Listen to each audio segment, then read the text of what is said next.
3,80,000 ఎకరాల నీళ్ళు ఇవ్వగలిగిన మరో ఇవోని మధ్య తరహా సేద్యపు నీటి వనరుల ద్వారా మరో 30,40,000 ఎకరాలకు నీళ్ళు ఇవ్వగలిగిన అదేదో దిగువ ప్రాంతాలకు మట్టుకే మేలు జరుగుతోంది, ఎగువ ప్రాంతాలకు మేలు జరగటం లేదు. ఈ ఎగువ ప్రాంతాల్లో కూడా మరీ ఎత్తైన ప్రాంతంలో ఉన్న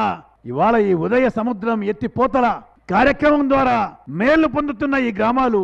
శాశ్వతమైన ప్రయోజనం తప్పనిసరిగా పొందాలి అని చాలా గట్టిగా ప్రభుత్వం నిర్ణయించి చాలా కష్టసాధ్యమైన ఈ కార్యక్రమాన్ని మీ అందరి యొక్క మేళ్ల కోసమై ఇవాళ 700 కోట్ల రూపాయలతో ఈ కార్యక్రమాన్ని అమలు పరిచే ఘనత ఈ రాష్ట్ర ప్రభుత్వానిదే. మీ అందరి యొక్క ఆశీర్వాదంతో అనే విషయాన్ని మనవి చేస్తున్నాం. స్వాతంత్రం వచ్చినప్పటి నుంచి నాగార్జున సాగర్ ఆయకట్టు కింద 3,80,000 ఎకరాలు, మరికొన్ని మధ్య తరహా ప్రాజెక్టుల కింద మరో 40,000-50,000 ఎకరాలు ఈ జిల్లాలో భారీ మధ్య తరహా నీటి పారుదల రంగంలో